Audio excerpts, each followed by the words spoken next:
Hello everyone.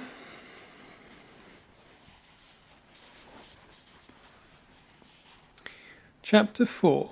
The Gathering. Morning at Epsilon Facility. A woman strides up to the facility's main entrance and presents herself to a biometric scanner. Watching her via the security feeds, Ian Graves cranes in to regard the woman's silhouette, doesn't recognize it, and so watches for a log to come in from the scanner. The machine has recognized her as Director Clementine and then obligingly opened the door for her. Ian sees her enter the security corridor. The door closes behind. Muses Ian. So that's her. He watches Clementine stride along an innocent-looking corridor, actually laced with deadly traps, presenting herself to a second biometric scanner at the end. Once again, the door opens obligingly and the woman enters the facility proper, and Ian can now see her in the flesh. A serious-looking blonde executive, tall, well-dressed, acing her middle years. Her suit alone could be worth a year of Ian's salary. Laura Clementine is a rare visitor to Epsilon Facility, so much so that the guard on duty appears startled to see the research director at all. Laura smiles thinly at him, as a shark would. Of course he knows exactly who she is. Mom? Special occasion? Morning, Ian. I take it Dr. Redfield has arrived. Both of them, actually, Mum. Jane Redfield came through smiling at me earlier, and James was already here by then, of course. He's always early. Quite a busy morning. Perfect. Good day to you. Mum. Ian Graves watched her striding away to James's laboratory, wondering what the day had in store for him. James, that is. Perhaps he'd hear all about it over a coffee. James's lab, Epsilon Facility. Rachael sat on the edge of a body scanner, clad in her black sports underwear only. The rest of her clothes were in her pod room, a side room that she uses for mind-link memory transfers. She misses them, shivering a little from cold while watching the activities of James and his sister Jane, who sat nearby. The white and steel of the lab, the glare of computer monitors and the general low lighting that James preferred in here was curious, a strange kind of home. The twins were ignoring her, engrossed instead by Rachel's test results on their computer screens. While those two murmured to one another, Rachael found herself fantasizing about them living together. They shared James's place apparently. Not always, but sometimes. Rachael had an apartment too, although she thought something about it was odd. It was a company apartment, rather than one she had chosen herself after all, so she suspected it had special features to keep an eye on her. No, she didn't get to have an ordinary home. She wasn't ordinary people. Rachael wasn't Homo sapiens, nor was she the fabled Homo Deus of literature. Am I even human? Rachael wondered. I mean, I look like one, so... Rachael chuckled while watching the twins. Then suddenly she felt Jane being that family friend you only see now and again. The completely barking mad one, in the good way, and James as very, very special.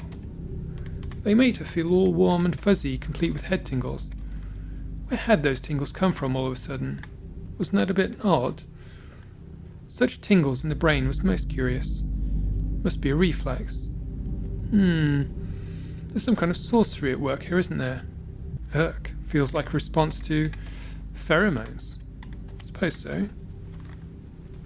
And no matter how hard she tried, Rachael was unable to get annoyed by it. She stopped trying. Rachael realized once again that all of this stemmed from her genes. They were bespoke, having been compiled from a code base at Ouroboros. Her body had been created, her feelings were manipulated. The majority of her knowledge had been implanted. Jane, are you all right? Rachael said. Jane was looking right at her, and the two of them had lost themselves in each other's eyes. Jane was entranced. Neither knew how or why it had happened. I was just remembering what it was like to be on your body, said Jane, smiling weakly. She was apparently unwilling to snap out of her reverie and continued to speak dreamily.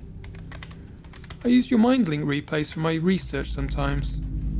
Some of them are, really quite wonderful. James turned to give his sister a raised eyebrow, then flicked his eyes back to the data on his monitor. She didn't notice, but her eyes cleared, and now Jane could speak more plainly to Rachael. Just now, my brother and I were checking the stability of your latest gene modifications. You'll be pleased to know that, for now, your body isn't regressing into a giant blob of cancer. That's a plus, Rachael shrugged. Jane nodded. I don't suppose you remember the failures? I do sometimes, said Rachael. What? Bugs in the mind link? Jane said aghast. What do you remember? It's all supposed to be properly scrubbed and sanitized. Your mind, that is. Every time you die... It's just nightmares, Rachael interrupted. I don't know what's real, but I dream of strange deaths sometimes. Okay, Jane mused. But still, MindLink is a difficult technology. Could my genetics cause issues? Rachael asked. Is my brain normal? Whatever it is, I'll try to figure out ways of doing better, said Jane. She smiled warmly at Rachael as if to seal that promise. Rachael felt it as a genuine gesture of affection. Oh, thanks. And by the way, Jane, are you controlling me with pheromones? Jane's eyes widened as the penny dropped. Yep. Huh. Thought as much. Now what started as Jane's guilt softened to a fat, mischievous grin. Perhaps one day you should come over to my lab and I'll show you the hedgehogs. Rachael smiled. Jane really was the best, wasn't she? And there was that nagging buzz in her head again. Don't resist or make her sad, for isn't everything so very fine and dandy? I would die for you, Rachael spluttered. She hadn't meant to say it, but oops, there it was, spilling out of her mouth like so much embarrassment. Jane looked pretty embarrassed. Sorry, said Rachael. What am I saying? Well, that was fun, said Jane, recovering herself, but flushing, and certainly spectacular. What does that? Asked Rachael. Quite simple, Jane replied. You are a tyrant-class agent, and nowadays I exude a control pheromone. My team is working on some new ideas. I see. Tyrants control lesser creatures, said Rachael, and they do it with a pheromone aura like I have. Mine lets me control the tyrants as well, Jane smirked. Think of it as an executive safety protocol to keep us safe from mishaps and betrayal. Well, it feels nice. Your aura feels nice for me too, Jane purred. Suddenly, James was distracted from his work. I didn't get that, did I?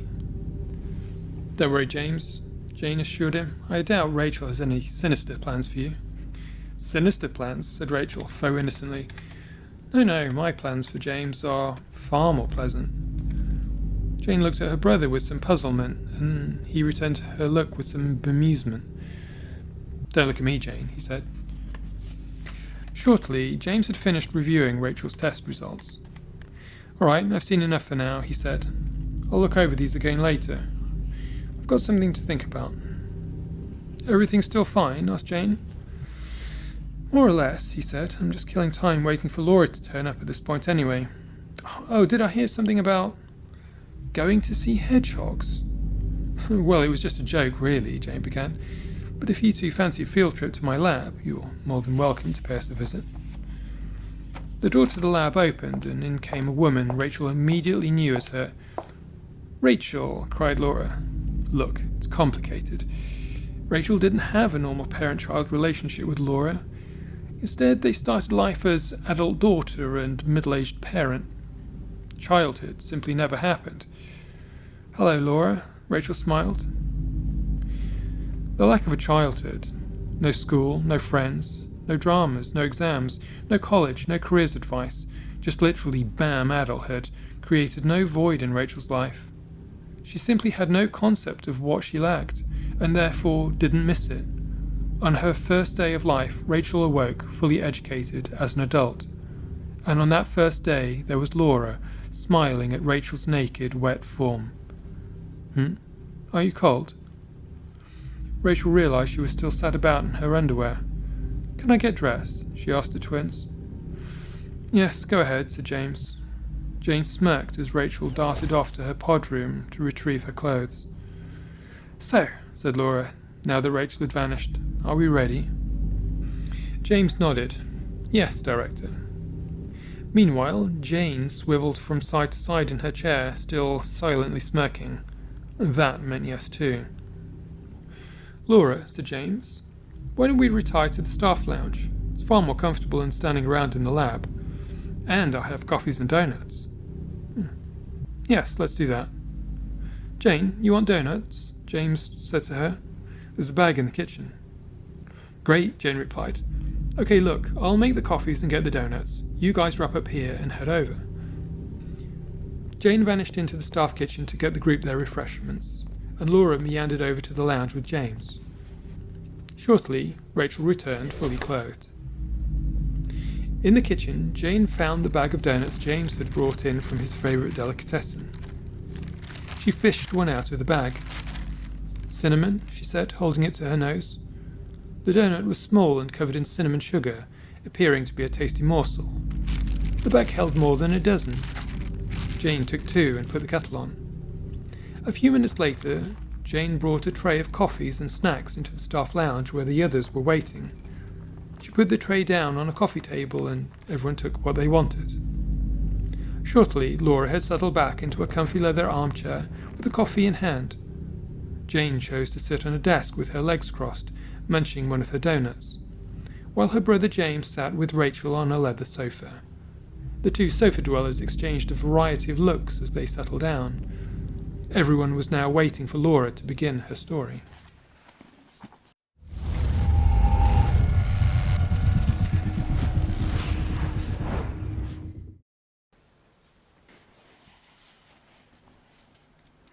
Chapter 5. Ultimate Predator. The ultimate predator is time. Laura sat comfortably in her leather chair, cradling her coffee. A wisp of steam rose from between her hands.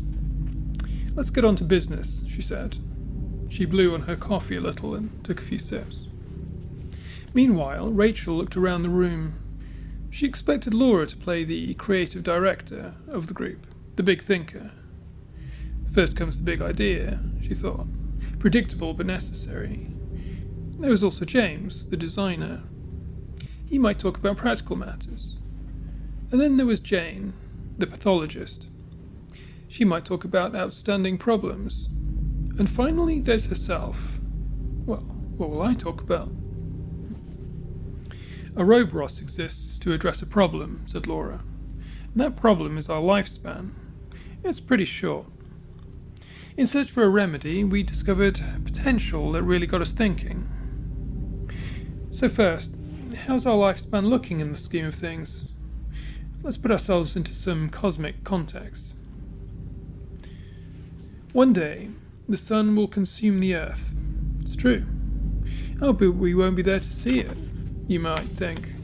It's some 7 billion years into the future. But wait, imagine surviving for all that time. Imagine being there, witnessing the last day. Question, what would we look like? What would the Earth look like? And pretend we don't destroy the Earth by accident, Laura chuckled. We might find it impossible to imagine a life so long. And so I ask you another question. How long can you imagine? A human might live for 100 years as a humble Homo sapiens, the standard human. But what if we were re-engineered humans to live for longer, perhaps for 1,000 years? Is that imaginable? We can look back at 1,000 years in history and relate to those people quite easily. The technology was different, but the people not so much. So how about 10,000 years? We might agree that that is harder to imagine. So perhaps we should start by aiming at 1,000 years of life and see how we feel once we get there. If we play this like a game, then what is the goal? To cheat death. To cheat death until we're bored, said Laura. She stopped to take a sip of coffee. She continued, imagine death as a choice, not as a destiny. And so to that end we created Homo Semper, Semper Fortis, Semper Sapiens. Laura sat back and took another sip of her coffee. For now, she looked done talking.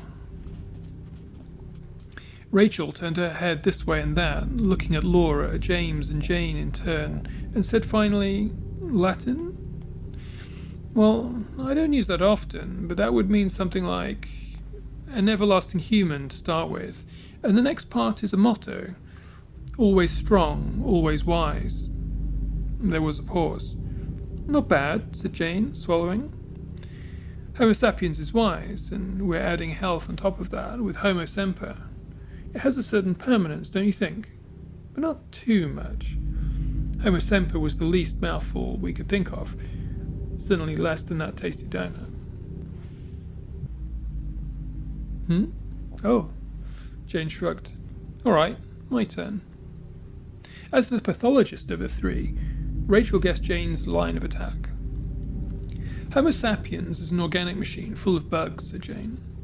"Natural humans die because of coding errors. That natural code, genetic code, has been good enough to keep the species going, but to the cost of the individual, which sucks. For centuries now, millennia even, people have raged against the dying of the light, that final depressing encroachment of death, and of their dreams and families being snatched away from them." "It really sucks," said James. "An ancient problem," Jane nodded. "Speaking of which," James said, "there's a legend of Time as an immortal dragon that terrorizes the cosmos. It's just a story, obviously, but the dragon metaphor is a good one. Dragons are mythical predators, and they love to eat tasty humans." "Time," said Jane, "is the ultimate predator. It kills everything, destroys everything, even hope. It's the most powerful dragon ever." "You can't kill time," said James menacingly. "Only run from it for a while." "You can run," Jane began, "but with your final throw of the dice—" She cast air dice with a flourish. "Time always catches you," said James, swiping his hand. Rachel shivered. "We all think that sucks," said Jane. "Not just James." "Think of life as a game we play against that dragon," said Laura. "There's one rule. Don't die. Aside from that, anything goes." "Right," said James. "And you know how I love to exploit the rules. It feels like cheating." He paused. "Okay, so technically exploiting what nature gave us isn't cheating, but you get my drift.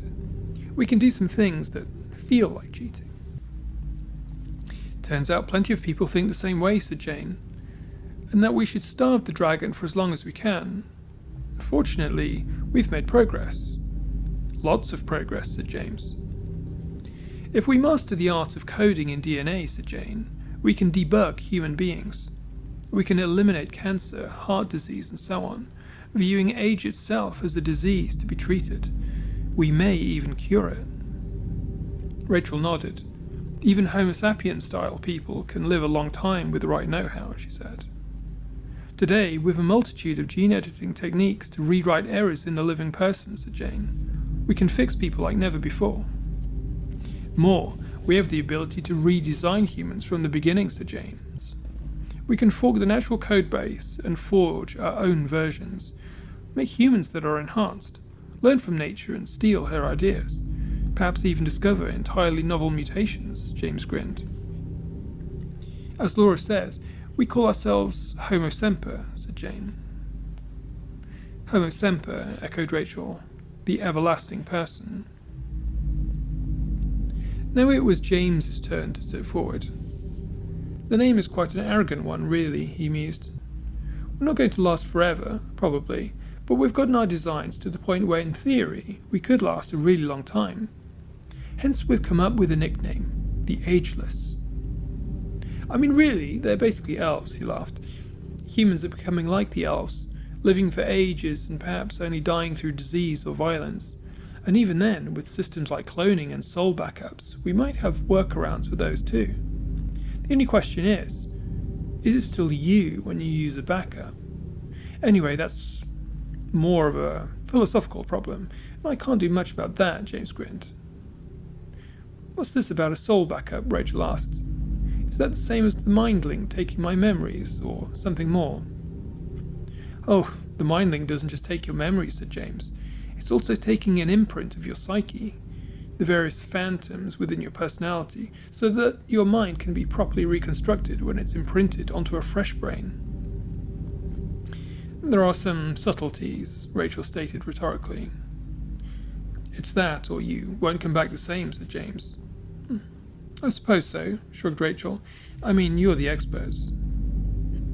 I've begun to think that a person is their story, said Laura. Isn't a person just their story?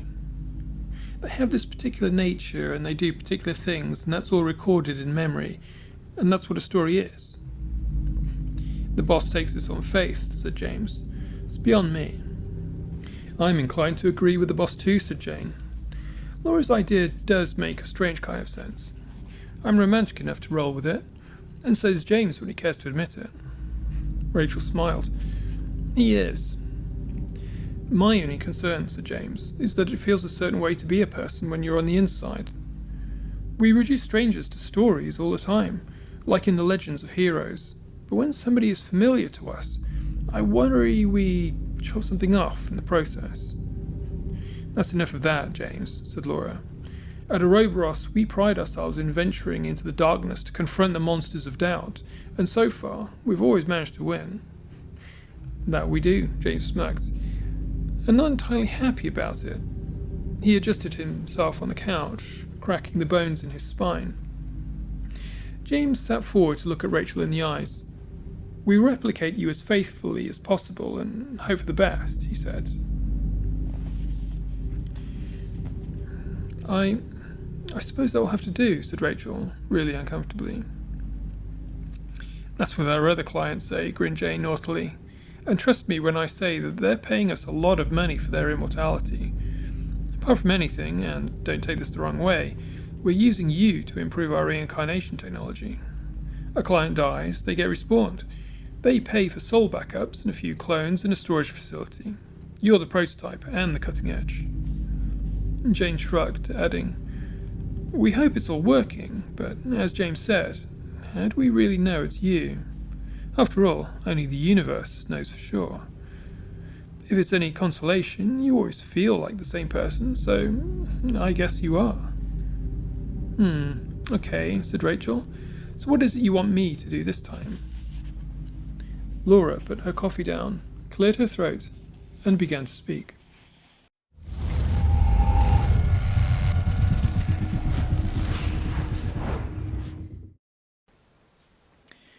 Biohacker Origins. The first Homo semper were biohackers, said Laura. Many of them are still alive. I'm one. Many of the people behind the Ouroboros Biotechnology Corporation are early, successful biohackers. There were many failures. Many of the early biohackers suffered horrific mutations, organ failures, or other ailments. But there are many successful biohackers out there in Reason's Edge. Many of them have miraculous abilities. Crazy abilities, said Jane. Not supernatural, but still. Abilities that you could have, said James. Rachel nodded. These are all basically new humans, she said. All right, tell me more about them. Laura eased her shoulders into the back of her seat, listening to the leather of her chair creaking softly under her weight.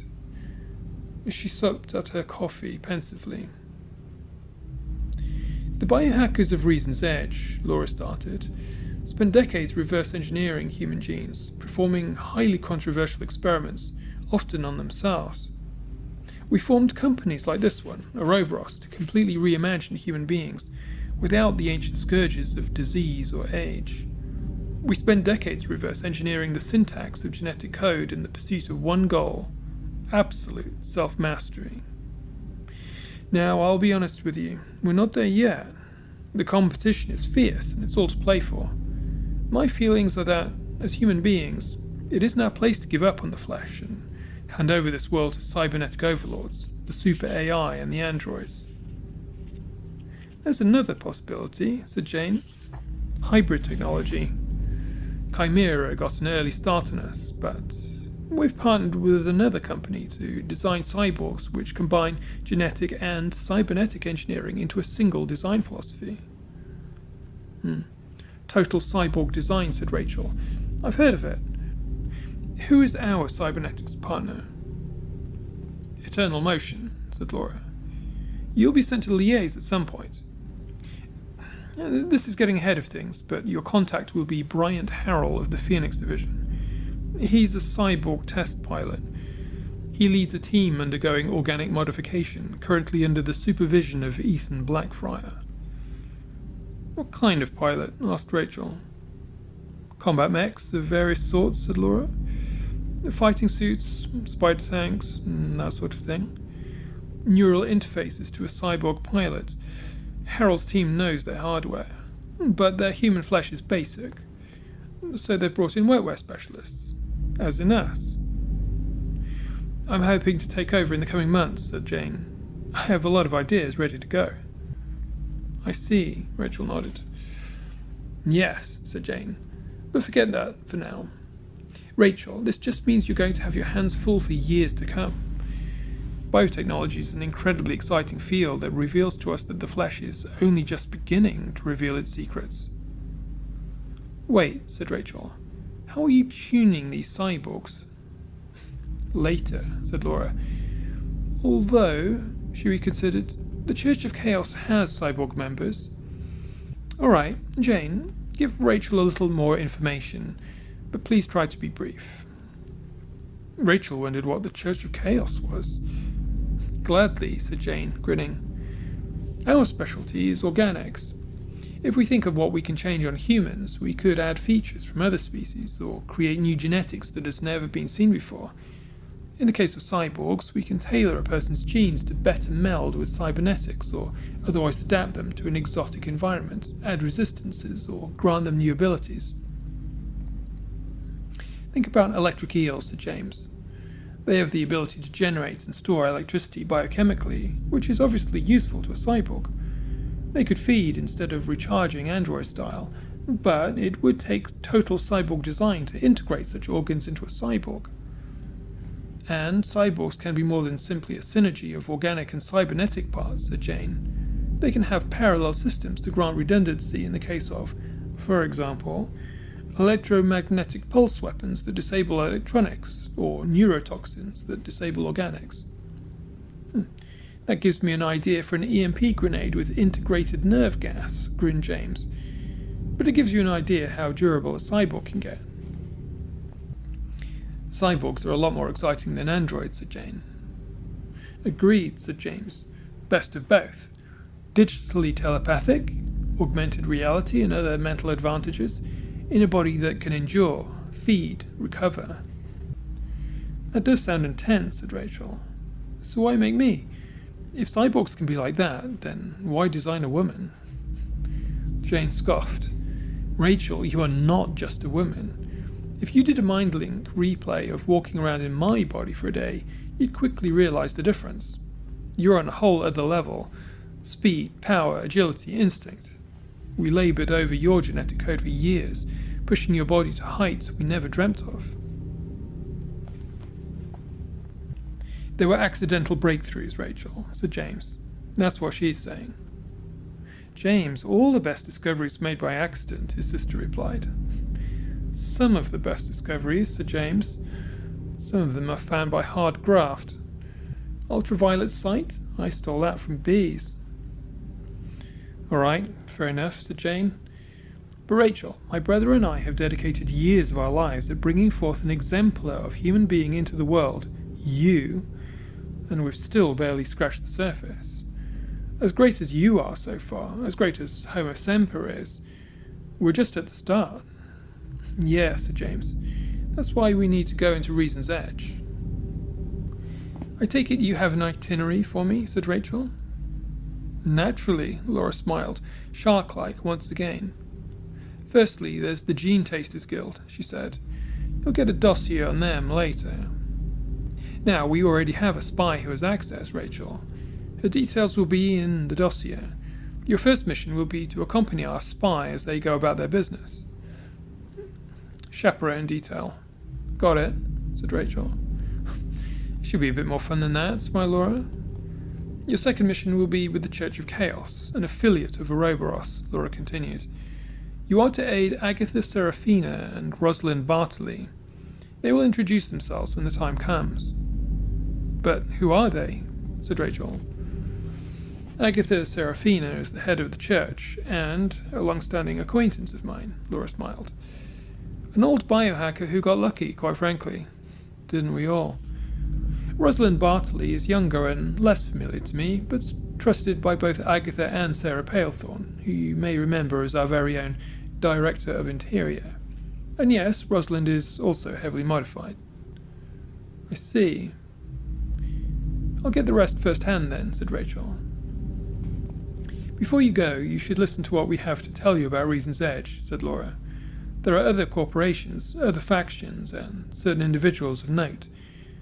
They all want something, and some of them, like us, are trying to change the world.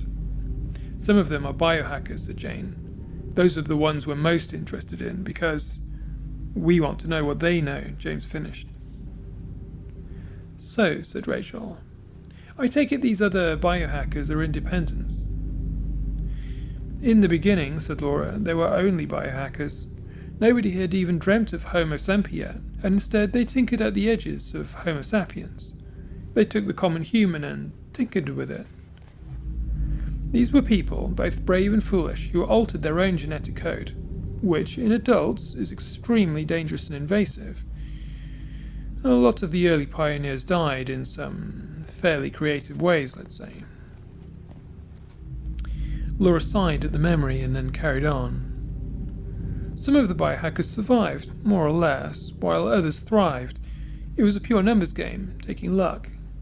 A lot of people experimented, and some of them were winners. The best grouped together, collaborated, and formed companies like this one, Ouroboros. I know that, said Rachel. Chimera is a splinter. Are there others? The biohacking scene is still thriving, said Laura. There are countless independent researchers, operating openly or in the criminal underworld. Your destiny lies in Reason's Edge. There are innumerable mutations out there, waiting to be discovered. And what should I do if I discover something? Bring the genetic code back to us, said Laura. We will add it to our codebase and experiment on it, perfect it. We'll figure out how to safely integrate it into your own genetic code. Remember, Laura insisted, if you try to absorb new abilities out there in the wild, you're liable to exhibit unforeseen consequences. Bring the genetic code back here, Rachel repeated. Wait, how would I absorb an ability out there? There are options, Laura said. Reason's Edge has many biohacking establishments. Some of them are reputable clinics, such as the Guild. Others, not so much. Either way, gene tasters dominate. A great deal of the scene, the real cutting edge, is underground like it's always been, and sometimes quite literally. Rivals. Laura took a fresh cup of coffee for herself. Jane was still cross-legged on her chosen desk, eating another donut and looking bright, while James simply smiled serenely at Rachel. We should also discuss that which lies outside of the biohacking scene, said Laura. Homo sapiens is not the only species vying to replace Homo sapiens. With the rise of artificial intelligence, androids and supercomputers present an alternative to flesh and blood. Can we tolerate such a thing? Replaced by machines, she raged. Are we really going to throw away our flesh at the moment we might redesign it? Now is not the end of flesh. It is just the beginning, the start of a new age of flesh. We, in masterful control of our bodies for the first time. But make no mistake, said Laura, calming down. Super AI is already here, already weighing the potential of androids against the old human. Old humans are toast, said Jane flippantly. Flesh must once again prove itself worthy, said Laura. That's where we come in, said James. We're the genetic engineers at the forefront of this fight, and you, Rachel, you're our champion. So, no pressure, said Rachel. Jane laughed. Well, we have a big advantage now. Forget the old Homo sapiens, said Laura. They're done. Relics. They're still super common, though, said Rachel. So what do we do with them? Nothing, said Laura. In the next few hundred years, Homo semper will naturally rise and overshadow Homo sapiens. There will simply be a gentle sunset for them, and a gentle dawn for us. And for the rich, we have transition technology to convert Homo sapiens into Homo semper. So, Rachel mused, are we all Homo semper, everyone in the room? Well, Jane said, looking nervously at her brother, I suppose so. Laura is the most different. She allowed herself to trail off, hoping Laura would fill in the blanks. We're all converted, Laura confirmed. Even the security guards upstairs. At Ouroboros, said James, even the lowest are converted to a basic Homo semper, with the standard package of health benefits. In addition, the mind link conditions all employees for loyalty as a matter of course, for security and reasons of investment in the employee. Plus, it's a great cure for depression, quipped Jane, grinning at James. Ageless and brainwashed, Rachel muttered. Happy staff or productive staff, smiled Laura. Also, Laura added, allow me to echo James's earlier sentiment. You, Rachel, are the champion of humanity, the envoy of flesh. Without you and us, said James, Earth might become a machine world, like some of the movies suggest. Judgment Day. Well, not on our watch. We're going to save the world for humans. Yes, Jane chimed in. Just more advanced ones. She smiled wickedly. And Rachel saw James mirror his sister's wicked smile, and then so did Laura. And Rachel couldn't help it either. It was like a shark pull in here.